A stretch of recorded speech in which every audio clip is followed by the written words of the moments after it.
무더위가 진짜 본격적으로 시작됐는데 또 휴가철도 시작됐고요. 많은 분들이 출타했지만 또 있는 곳에서 예배드리고 있는데요. 여러분 오늘 이 시간 하나님의 은혜가 임하기를 바라고, 그래서 여러분 정말 얼음 냉수와 같은 이 무더위 속에 얼음 냉수와 같은 일꾼들이 다 되실 수 있기를 주의 이름으로 축원합니다.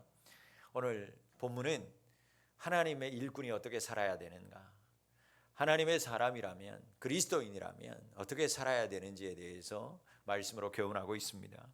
사도 바울은 고린도 전서를 통해서 고린도 교회를 위해서 여러 가지 가르침을 전달해 주었습니다. 그런데 그 서신을 통해서 모든 문제가 다 해결되었는가? 그렇지 않았습니다. 여전히 교회 안에 여러 가지의 문제들이 산적해 있었습니다. 그 문제도 문제인데 이런 와중에 바울의 대적자들은 계속해서 바울에 대한 권위를 무너뜨리기 위해서 교회 안에다가 바울에 대한 의심스러울 만한 이야기들을 계속 흘리고 다녔습니다. 이런 분위기가 교회 안에 퍼져 나가기 시작하니까 바울은 진짜 사도인지 사도가 아닌지에 대한 문제 때문에 계속해서 어려움을 당했습니다. 변호해야만 했습니다. 자, 이런 일들이 교회 안에서 이루어지니까 실제적으로 바울의 명성이 타격을 입기 시작했습니다. 오늘 고린도 후서는 1장부터 오늘 우리가 읽은 본문까지 이런 문제 때문에 고린도 교회 성도들에게 바울이 내가 하나님의 사도다라는 것에 대해서 변호하는 내용들을 계속 씁니다. 그래서 오늘 본문의 말씀은 그 모든 바울의 명성을 무너뜨리기 위해서 바울은 사도가 아니야 라고 하는 이야기들 대적자들이 교회 안에 흐트러뜨리고 있었는데, 그것들을 변호하기 위해서 쓴 이야기의 마무리이자 그리고 고린도 교회 성도들을 향해서 권면하는 바로 시작의 말씀이기도 합니다. 이처럼 바울의 사역은 여러분 순탄하지 않았습니다. 늘 환란이 있었고 궁핍함이 따라다녔죠. 대적들은 그것들을 빌미 삼아서 저런 사람이 무슨 사도가 될 수 있느냐 하면서 바울의 명성에 계속해서 흠집을 내고 타격을 주었습니다. 바울은 실제 살얼음판 위를 건 것 같은 사역을, 인생을 살아야 했습니다. 당시 바울을 제외한 예수님의 제자들이 사도가 되었는데 다른 사도들은 저마다의 체험이 있었습니다. 그 체험은 다름이 아니라 예수님과 함께 먹고 함께 살았다라고 하는 체험이었습니다. 그래서 예수님과 함께 하면서 저마다 내세울 만한 것들이 있었던 거죠. 사람들은 그것을 보고 그것을 들으면서 그래, 저 사람은 내가 예수님과 함께 있는 것을 보았어, 그래서 저 사람은 사도로 인정할 만해 라고 인정을 해 주었습니다. 그런데 바울의 경우는 제자들처럼 예수님과 함께 먹고 함께 자는 모습을 본 적이 없었던 거였죠.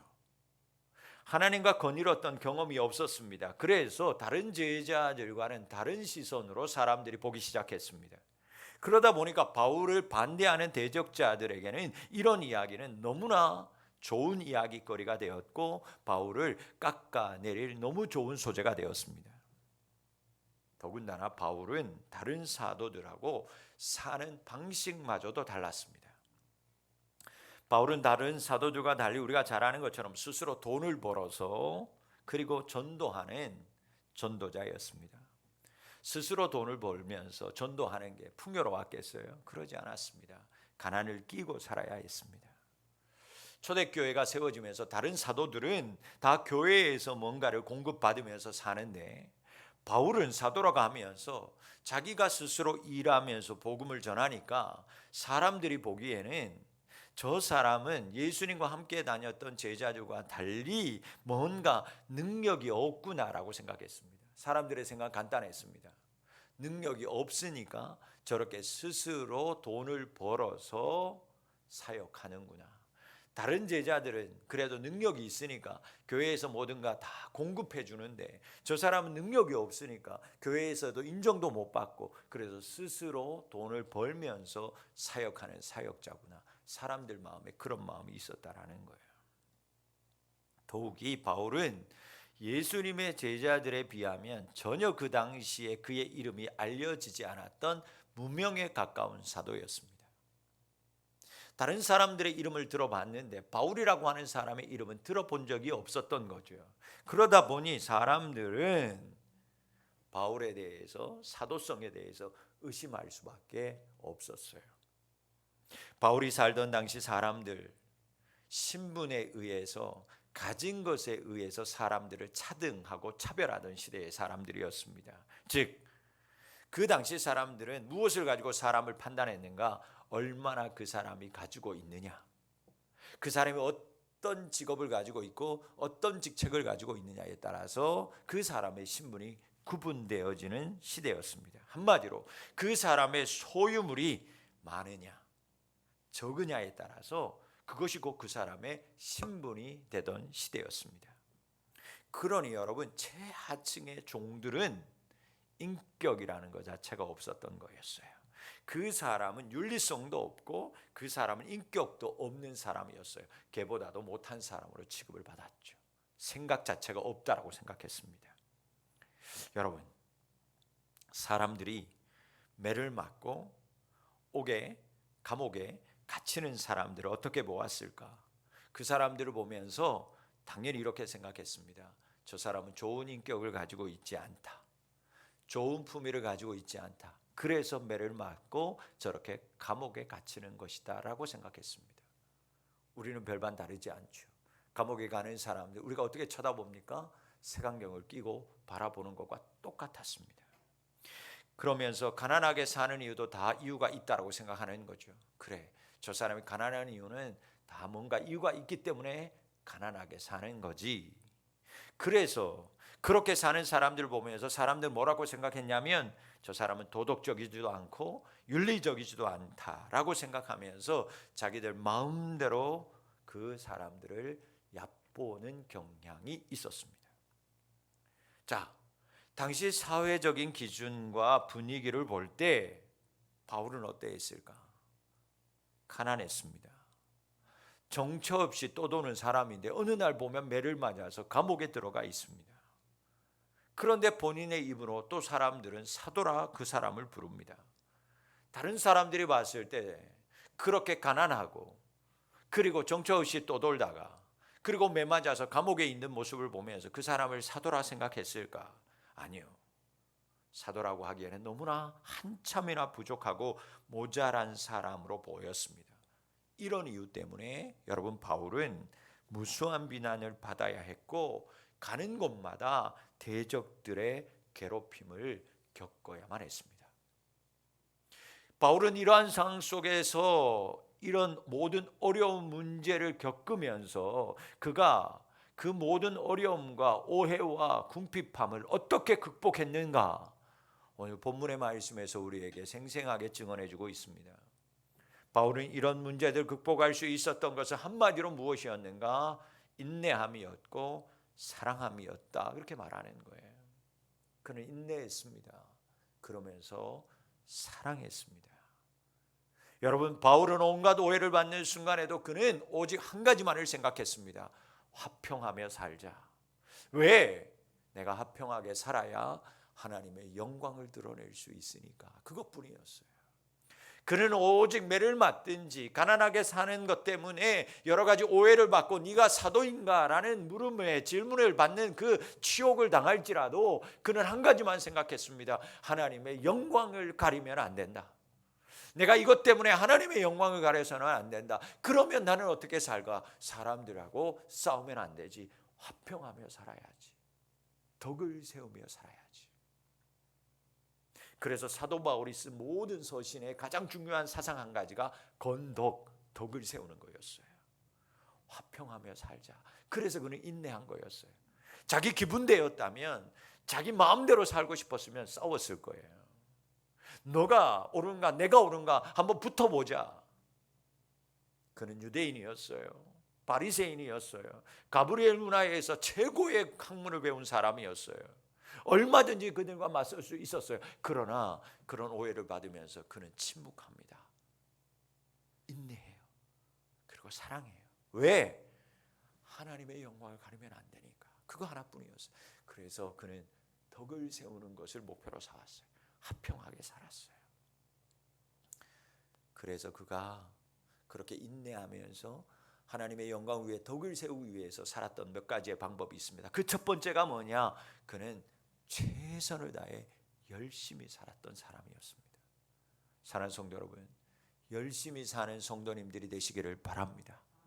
게으르지 말고 최선을 다해 살아가는 우리 성도들이 되시기를 바랍니다. 학생들은 최선을 다해 공부해야 되는 것이고, 직업을 가진 사람들은 그 직업 안에서 최선을 다해서 그 직업에 충성해야만 합니다. 그 직장에 충성해야만 합니다. 나는 직업이 없는데 여러분들 있는 그곳에 주신 그 모든 아내로서, 남편으로서의 삶에 여러분 게으름 말고 최선을 다해 살아야만 합니다. 바울은 오늘 말씀을 통해서 우리에게 말씀합니다. 그리스도인의 정체성이 무엇이냐? 그리스도의 일꾼은 어떻게 구분되는가? 그 사람의 이름에서 오는 게 아니다. 그 사람의 직분으로 오는 게 아니다. 목사이기 때문에 믿는 사람인가? 아니라는 거예요. 장로이기 때문에 잘 믿는 사람인가? 아니라는 거예요. 그 사람의 이름과 직분으로 오는 것이 아니라, 그 사람이 과거에 어떤 체험에서 오는 것이 아니라, 그리스도인의 정체성은 그 사람이 오늘 어떻게 살아가느냐를 보면 그리스도인인지 아닌지 알 수 있다, 이것입니다. 여러분, 오늘 내가 어떻게 살아가느냐, 그 모습을 통해서 내가 그리스도인인가 그리스도인이 아닌가가 드러나고 구분됨을 기억하실 수 있기를 바랍니다. 바울은 하나님의 일꾼은 어떤 특별한 영적인 체험을 경험한 것보다, 어떤 이름을 가지고 있는 것보다 구체적인 삶의 모습이 있어야 된다, 우리에게 증거하고 있어요. 구체적인 삶의 모습이 있어야 된다라는 거예요. 열심히 살아야 된다라는 것입니다. 여러분, 바울 그 누구도 경험하지 못했던 다메섹의 경험을 했습니다. 여러분, 엄청난 경험이었습니다. 아무도 알 수 없는 경험이었습니다. 그가 죽었다가 살아나는 경험을 얼마나 많이 합니까? 하나님의 은사와 능력을 얼마나 많이 경험했습니까? 그러나 그는 그것들을 다 내려놓았습니다. 그보다는 그리스도인이라고 하는 사람은 예수님과 지금까지 동행하면서 경험했던 체험이 중요한 것이 아니라, 오늘 지금 삶 속에서 다른 사람들보다 억울한 일을 더 당할지라도 더 많이 참고 환난과 궁핍과 공경을 견디어내면서 열심히 사는 것, 그것이 바로 그리스도인의 정체성이다 라고 말씀하고 있는 거예요. 여러분, 성도는 자신의 생활에서, 오늘 하루하루의 삶에서 당하는 아픔과 궁핍 속에서도 구체적으로 얼마나 잘 인내하고 견디는지로 구분되는 거예요. 우리가 인생을 살다 보면 내 뜻과 달리, 내 생각과 달리 나를 비방하는 사람들, 비방하는 사건들 만날 때가 많아요. 사회에서 생활하다 보면 얼마나 많은 오해를 받아요. 그때 얼마나 속상합니까? 억울하죠. 사실이에요. 여러분, 바울이 살던 사람들이 있는 거 가지고 없는 거 가지고 판단하는 세상이었으니 얼마나 답답하고 힘들었겠어요. 가진 것이 없으면 인격도 없는 사람이라고 판단받았으니, 매 맞으면 저 사람은 뭔가 문제가 있는 문제라고 찍었으니까 여러분 판단했어요. 우리가 사는 시대는 좀 달라졌을까? 그런 것 같지 않아요. 학교에서 문제아로 한번 찍히면 평생 문제아로 가는 거예요. 많은 사람들이 여러분 지금도 직업에 따라서 그 사람을 판단합니다. 일용직이면, 생산직이면 뭔가 부족하다라는 선입관을 가지고 있어요. 가방끈이 짧아서 많이 못 배웠으면 성격마저도 저 사람 문제 있을 거라고 우리는 생각해요. 그런 일들 때문에 아직도 많은 오해와 핍박을 받는 사람들 우리 주변에 얼마나 많이 있습니까? 실제 그런가요? 그렇지 않아요.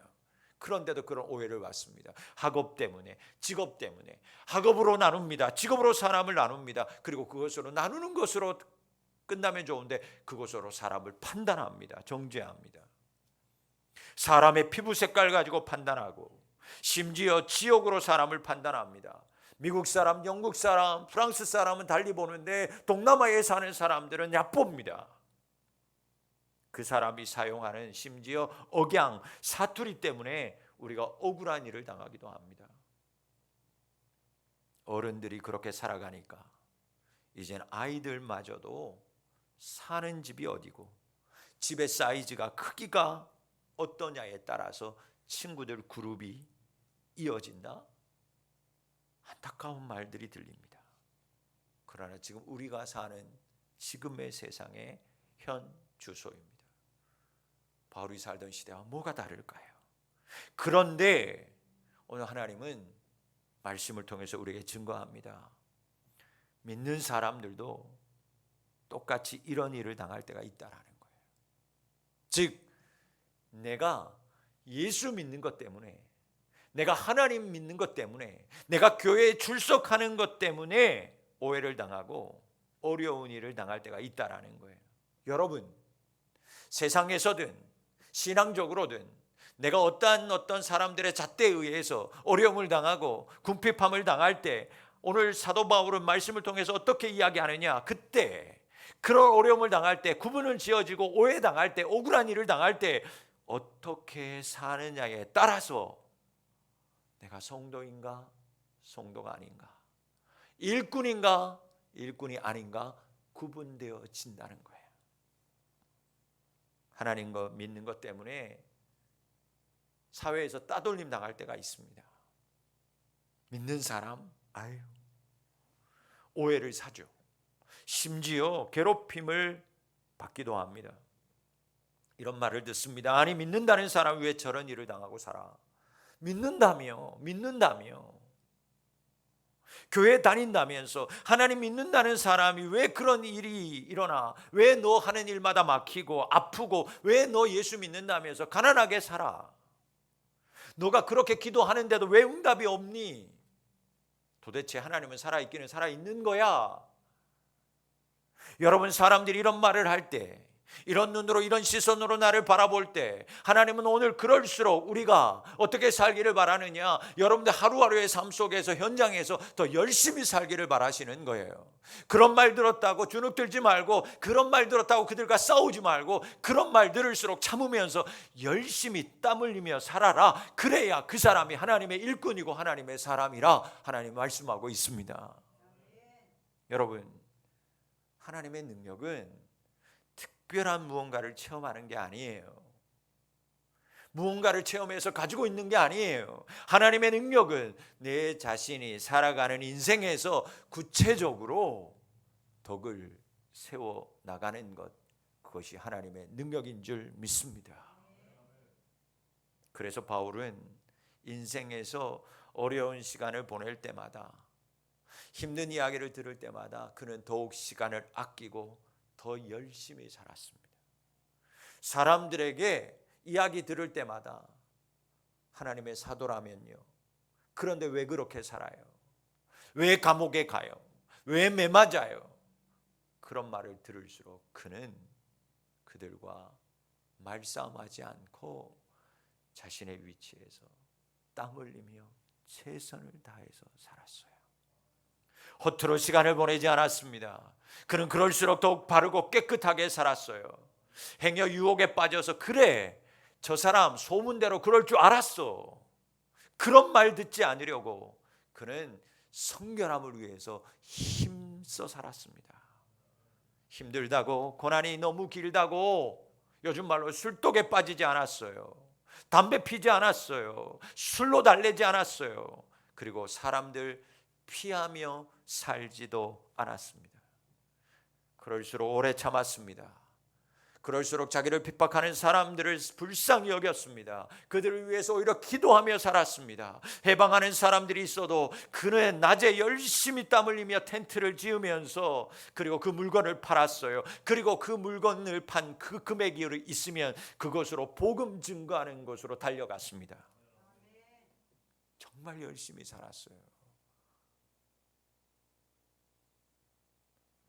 이런 모습 때문에 사람들이 변하기 시작했습니다. 바울에게 마음을 열기 시작했어요.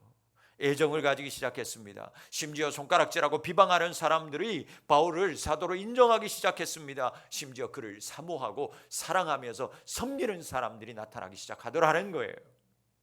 사랑하는 성도 여러분, 하나님의 일꾼은, 하나님의 사람은 가지고 있느냐 못 가지고 있느냐가 아닙니다. 하나님의 일꾼의 기준은 내게 주어진 인생을 내가 지금 어떻게 사느냐에 달려있다는 것을 기억하시는 우리 성도님들이 되시기를 바랍니다. 하나님의 기준이 세상과 다릅니다. 하나님의 시선은 여러분 세상의 사람들과 시선이 다릅니다. 하나님 보시는 일꾼의 기준은 무엇을 많이 가지고 있느냐, 성공했느냐, 공부 잘하느냐 아니냐가 아니라 일을 하느냐 안 하느냐입니다. 앞에서 말씀드렸죠. 나는 직장이 없는데 그 일이 아닙니다.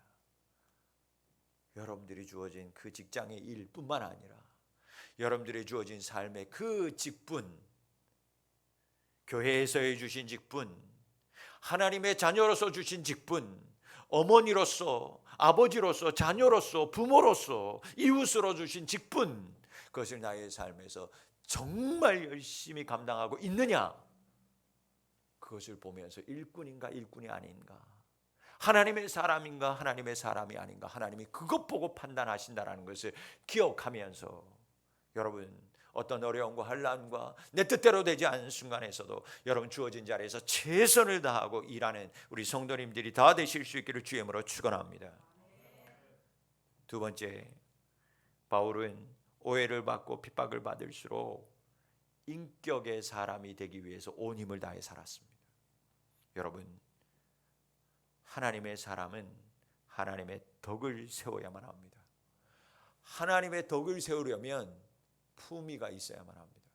즉 온화한 사람이 될 수 있어야만 합니다. 성격대로 산다? 절대 하나님의 덕을 세울 수 없습니다. 여러분, 하나님의 사람은 온화한 사람이 되어야 하고 덕을 세우는 인격의 사람이 되어야만 합니다. 바울은 오늘 본문의 말씀에서 많이 견디는 것하고 오래 참음에 대해서 이어서 계속해서 강조하고 있습니다. 바울이 이렇게 이야기하는 건 그만큼 우리가 사는 인생에서 지속적으로 무언가 견디고 참는다라는 게 어렵다라는 것입니다. 어려운 걸 아는 것입니다. 여러분, 사실 다 참는다고 문제가 해결되는가? 참으면 문제 해결되면 다 참죠. 우리가 인생을 살다 보니까 참는다고 문제가 다 해결되는 게 아니더라는 거죠. 그럼에도 불구하고 주변에 여러분 정말 잘 참는 사람이 있어요. 그런 사람들 참 대단하다라고 생각이 듭니다. 여러분, 본인 스스로가 잘 참는 사람이 있어요. 자신이 가진 어떤 힘으로, 어떤 타고난 어떤 성격 때문에 정말 잘 견디고 인내하는 사람이 있어요. 그런데 그 사람들의 결국을 들어보면 그 잘 참고 인내하는 것이 결국 자신의 의가 되는 거예요. 자신의 자랑이 되는 거죠. 내가 잘 참았기 때문에 이렇게 됐다라고 말하죠. 여러분, 오늘 사도 바울이 본문에서 이야기하는 견딤과 인내, 여러분 오래 참음은 하나님으로 말미암는 견딤이요 오래 참음을 이야기하는 거예요. 내가 원래 성격적으로 잘 참기 때문이 아니라 여러분 내가 잘 참는 능력이 있어서 참는 것이 아니라 무엇 때문에? 하나님 때문에, 하나님의 영광 덕을 세우기 위해서 하나님이 주신 은혜가 있기 때문에 견디고 오래 참는다, 그 말씀이에요. 여러분, 이런 견딤과 이런 오래 참음은 나의 능력이 아니라 하나님의 능력임을 기억하시기를 바랍니다. 이런 하나님의 능력이 여러분들 가운데 임할 수 있기를 주의 이름으로 축원합니다. 나는 못 견뎌요. 그러나 하나님의 은혜 때문에 견디는 거죠. 하나님의 영광을 위해서 견디는 거예요. 하나님의 덕을 세우기 위해서 오래 참고 견뎌내는 거예요. 그게 하나님의 능력이라는 거예요. 그걸 보면서 하나님의 사람이구나, 하나님의 일꾼이구나, 하나님 구분하신다라는 거예요. 조금만 힘들면 못하겠어요. 조금만 힘들 것 같으면 아직 힘듦도 다가오지 않았는데 힘들 것 같으니까 못하겠다라는 거예요. 하나님의 영광이 드러날까요? 아니요. 여러분, 왜 우리가 인내해야 될까? 왜 견뎌야 할까? 하나님의 사람은 하나님 원하시는 화목을 유지해야 되기 때문에 그렇습니다.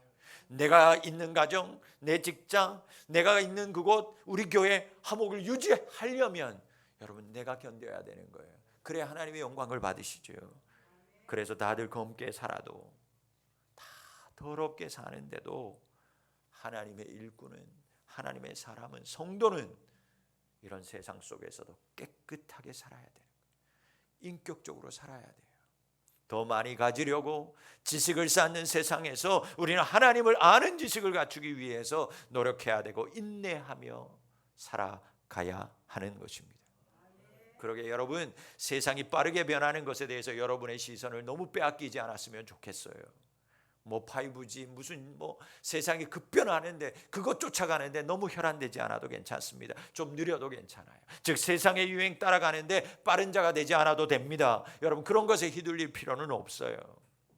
사람들의 평판이 어떠하든지, 여러분 세상이 나에게 뭐라고 하든지, 여러분 그들에게서 칭찬을 듣든 비난을 듣든지, 심지어 사기꾼이라고 매도를 당해도 오늘 8절 말씀처럼 참되고라는 자세를 유지하며 살아가는 우리 성도님들이 되실 수 있기를 주의 이름으로 축원합니다. 참되고 참되게 살아가는 우리 푸른비전교회 성도들 되실 수 있기를 주의 이름으로 축원합니다. 여러분, 만약 여러분이 무언가를 가져야 한다면, 무언가를 획득하는 사람이 되어야 한다면 참된 것을 소유하는 자가 되실 수 있기를 주의 이름으로 축원합니다. 참된 사람을 하나님이 씁니다. 여러분, 참된 사람을 하나님이 그 사람을 통해서 세상에다가 예수님을 증거합니다. 참된 사람이 예수님을 증거할 수 있습니다. 여러분, 세상도 마침내는 참됨을 유지하는 사람의 손을 들어주고 인정합니다. 그래서 우리는 비록 세상 사람들보다 가진 것이 작다고 해도 우리의 인격만큼은 참된 사람이 되어야만 합니다. 그 참된 인격은 우리가 당하는 환난, 궁핍을 하나님이 주신 능력으로 견디고 인내할 때 여러분, 그 참된 인격이 우리에게 형성되는 거예요. 사랑하는 성도 여러분, 많은 힘들고 어려운 시대 속에 살아가지만 참된 인격의 사람이 되실 수 있기를, 참된 것을 소유하는 우리 가족들이 되실 수 있기를 소망합니다. 여러분, 하나님의 일꾼은 없는 것 같은데 무언가를 가진 사람이라는 거예요. 부족함이 없이 모든 것을 가진 사람이라고 오늘 사도 바울은 얘기하죠. 그러기에 사도 바울은 그 인내하면서 하나님의 사람으로 판별하기 위해서 세 번째 어떤 삶을 살았는가? 나누고 베풀며 사랑하는 삶을 살았어요. 여러분, 하나님의 일꾼은요, 핍박과 그 어려운 상황 속에서도 나누어 주는 사람이 되어야 합니다. 여러분, 여러분이 가진 사람인가 아니면 가지지 못한 사람인가, 그것을 아는 건 아주 간단합니다. 여러분, 모든 것을 가졌다고 확신이 있는 사람은요, 자신의 것을 아낌없이 나누어 주는 사람입니다. 있기 때문에 나누어 주는 거예요. 그런데 여러분, 우리 주변을 보면 나보다 훨씬 많이 가지고 있는데도 못 나누는 사람들이 분명히 있어요. 움켜쥐고 사는 사람들이 많아요. 왜 그럴까? 여러분, 있어도 못 나누는 사람은요, 어떤 사람이냐면 결국에는 자기는 아무것도 가지고 있지 않다라고 생각하기 때문에 그 사람은 아무것도 못 나누는 거예요. 많이 가지고 있지만 여러분, 그 사람은 아무것도 가지지 않았기 때문에 못 나누는 겁니다. 여러분, 결국 나누는 사람이 가진 사람인 거예요. 그래서 하나님의 사람은 나누며 사는 자가 되어야 합니다. 왜? 우리는 예수님을 소유한 자이기 때문입니다.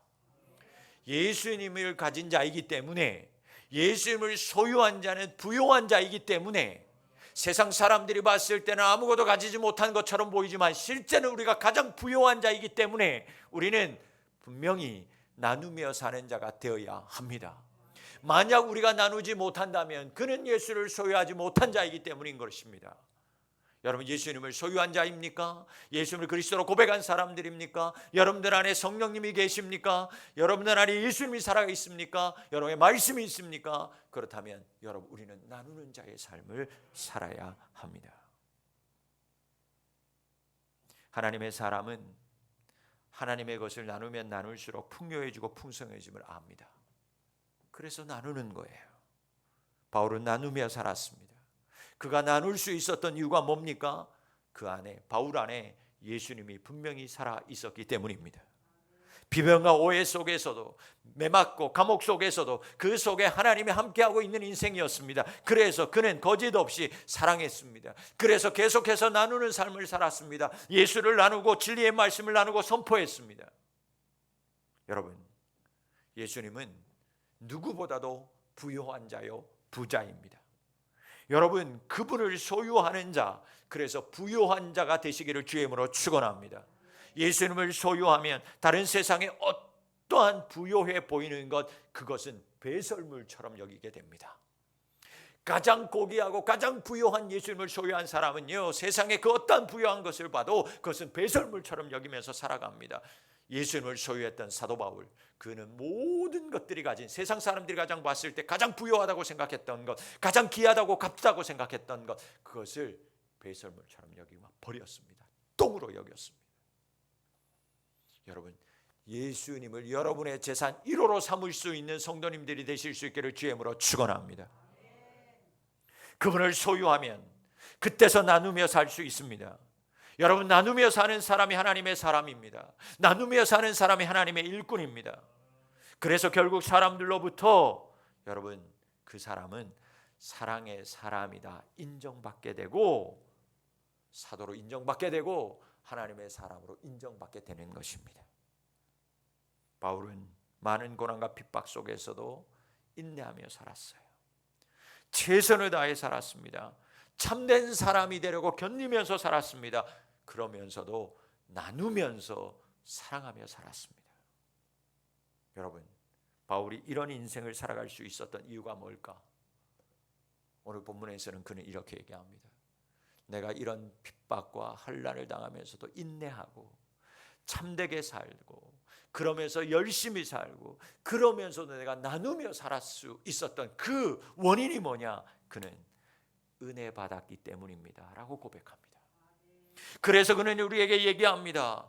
은혜 받아야 한다고, 은혜를 헛되이 받으면 안 된다고, 지금은 은혜 받을 때라고 은혜 받으라 말씀하고 있어요. 여러분, 우리가 하나님 은혜를 깨닫잖아요. 하나님의 덕을 세우며 살아갈 수 있습니다. 고통이 있고 반대하는 사람이 있어도 여러분, 하나님의 은혜를 깨달으면 열심히 살 수 있어요. 하나님의 은혜가 있으면 참되게 살 수 있어요. 하나님의 은혜가 있으면 여러분, 바르게 나누며 사랑하며 살아갈 수 있어요. 우리가 왜 게으를까? 왜 우리가 만족하지 못하며 살까? 왜 조금만 찌르면 나도 버럭버럭 화를 내며 살까? 가지고 있는데도 왜 내가 나누며 살지 못할까? 여러분, 은혜가 없기 때문입니다. 여러분, 은혜는 뭐예요? 은혜는 하나님이 주도적으로 주시는 게 은혜인 줄 믿습니다. 내가 어떻게 한다고 해서 주는 게 아니에요. 여러분, 그건 은혜가 아닙니다. 나는 아무 공로 없는데 하나님이 거저 주시는 것, 그게 은혜입니다. 여러분, 하나님이 나에게 찾아오시는 것이 은혜입니다. 여러분, 바울을 보세요. 예수님이 찾아오셨어요. 자신이 찾아간 게 아닙니다. 예수님이 일방적으로 찾아오셨어요. 그것이 은혜예요. 그래서 바울은 누구보다도 은혜를 아는 사람이었어요. 은혜의 사람이었어요. 은혜 받은 사람이었다고요. 여러분, 그래서 오늘 우리에게 그렇게 말하는 거예요. 제발 은혜 헛되이 받지 말아라. 주신 은혜를 깨닫고 살아라. 사랑하는 성도 여러분, 은혜 받을 기회를 놓치지 않는 성도님들이 되실 수 있기를 바랍니다. 여러분, 오늘 은혜를 받아야 돼요. 내일은 모르는 거예요. 내일 일은 남 모르는 거예요. 여러분, 오늘 은혜 받아야 됩니다. 오늘 받은 은혜를 깨달아야만 합니다. 헛되이 받으면 안 되는 거예요. 지금이, 오늘이 은혜 받아야 할 날인 줄 믿습니다. 그러기 때문에 기도해야 되고, 그러기 때문에 말씀의 자리를 사모해야 되고, 그러기 때문에 더욱더 말씀을 깨닫기 위해서 준비해야 되는 거예요. 은혜 받은 사람 자기 위해 살지 않습니다. 은혜 받은 사람은 하나님 위해서 살아갑니다. 그래서 은혜 받은 사람의 결론은 뭔가? 마지막 13절 말씀처럼 마음을 넓히고 살아가는 자가 되어야 할 줄 믿습니다. 여러분, 은혜 받을 때 가장 처음에 일어나는 일이 뭐냐? 마음이 넓어진다라는 거예요. 너그러워진다라는 거예요. 여러분, 내가 마음을 넓히면, 내가 은혜 받아서 마음이 넓어지면, 그래서 앞에서 말했던 것처럼 인내하고 정말 바르게 살고 참되게 살고 열심히 살고 사랑으로 나누며 사는 삶을 살면, 내가 은혜 받아서 그렇게 살면 어떤 일이 일어나는가? 내 주변의 사람의 마음도 넓혀진다는 거예요. 여러분, 은혜는 흘러가는 것입니다. 내가 은혜 받아서 마음이 넓어지면 내 주변에 있는 마음이 닫혀져 있던 사람도 마음이 넓어지게 되는 줄 믿으시기를 주의 이름으로 축원합니다. 고린도 교회의 성도들 바울의 마음을 알아주지 않았습니다. 그럼에도 불구하고 마음을 넓혔어요. 이해했어요. 누가 옳은지 따져보지 않았습니다. 밑으로 내려갔어요. 이해하려고 힘썼어요. 싸우지 않았어요. 그래서 묵묵히 하루하루 최선을 다해 땀 흘리며 열심히 살았습니다. 참되게 살았어요. 그리고 저들을 사랑하며 나누어 주면서 살았어요. 변함없이 하나님의 진리의 말씀으로 저들에게 나아갔어요. 바울은 정말 많이 섭섭했어요. 그러나 그는 오늘 아버지의 마음, 아버지의 심정으로, 그는 아버지의 마음으로 고린도 교회 성도들 다 용서했어요. 다 품었습니다. 바울이 그렇게 살아간 이유가 뭡니까? 바울이 그렇게 살고 인내하고 왜 품고 왜 견디고 바르게 살고 나누며 살았을까? 왜? 고린도 교회에 있는 한 영혼이라도 잊어버리지 않기 위해서 그는 그렇게 살았던 것입니다. 자기가 욕을 먹을지언정, 자신이 가난하게 살지언정, 자기는 오해를 받아서 핍박과 박해를 받을지언정, 바울은 인내하고 열심히 살고 바르게 살고 나누며 살았던 이유는 단 한 영혼도 얻고 싶어서, 단 한 영혼도 잃어버리고 싶지 않아서, 자기 때문에 자기를 바라보면서 사도라고 믿고, 아니 의심하지만 그래도 목회자로 보면서 자신을 바라보는 믿음의 사람으로 보면서 자신을 보면서 실망하고 하나님을 떠나는 사람이 있을까 봐 그는 그런 오해와 박해 속에서 인내하고 견디고 바르게 참되게 인격적으로, 그러면서도 땀 흘리며 사랑으로 나누어주며 살았다는 거예요. 한 영혼이라도 잃어버리고 싶지 않고 다 얻고 싶어서 그 한 가지 마음뿐이었어요. 여러분, 말씀의 결론을 맺자면 여러분의 인생 자리에서 여러분이 바울처럼 하나님의 일꾼으로 바른 모습을 보이지 못한다면, 그래서 무엇인가 여러분이 인생에서 손해보는 일이 일어난다면, 그때 손해보는 건, 그때 잃어버리는 건 여러분의 명예도 아니고 여러분의 자랑도 아니에요. 내가 하나님의 사람으로 만약 열심히 살지 않으면, 내가 참되게 살지 않으면, 사랑하지 않고 살면 손해보는 건 뭐냐? 천하보다 귀중한 한 생명을 손해본다라는 거예요. 내가 하나님의 사람으로 나의 삶의 자리에서 인내하고 어려움과 박해와 어려움, 여러 가지 눈물 나는 일이 있어도 참되게 살아야 되는 이유, 그러면서도 나누며 사는 이유. 왜? 그거 실패하면 나를 보면서 하나님께로 나와야 될 사람이 나의 모습을 보면서 실망하여 하나님께로 나오지 못한다라는 거예요. 그게 가장 큰 손해라고 성경은 오늘 우리에게 말씀하고 있는 겁니다. 그래서 우리는 여러분, 다시 원론으로 돌아가서 매일매일 은혜를 받아야 돼요. 여러분, 우리가 은혜 받지 않으면 가족을 잃어버릴 수 있어요. 내가 은혜 받지 않으면 나를 보면서 나와 같이 직장생활하는 그 주변의 사람을, 하나님의 자녀 될 수 있는 사람을 잃어버릴 수 있다고요. 손해볼 수 있다고요. 그래서 우리는 은혜 받아서 넓은 마음으로 내가 먼저 살아가야 합니다. 그때 하나님의 일꾼으로 인정받을 뿐만 아니라 사람들에게도 인정받고 사랑받으며 살아갈 수 있어요. 한 영혼을 살릴 수 있는 자가 되는 줄 믿습니다. 내가 은혜를 먼저 받고 마음을 넓히며 살 때 또 누군가의 마음을 넓히는 자로 살아갈 수 있습니다. 또 누군가가 열심히 살고 참되게 살고 사랑하며 살면서 진리 가운데 살아가게 될 거예요. 내가 먼저 은혜 받아 나의 마음을 넓힐 때에만 가능한 일입니다.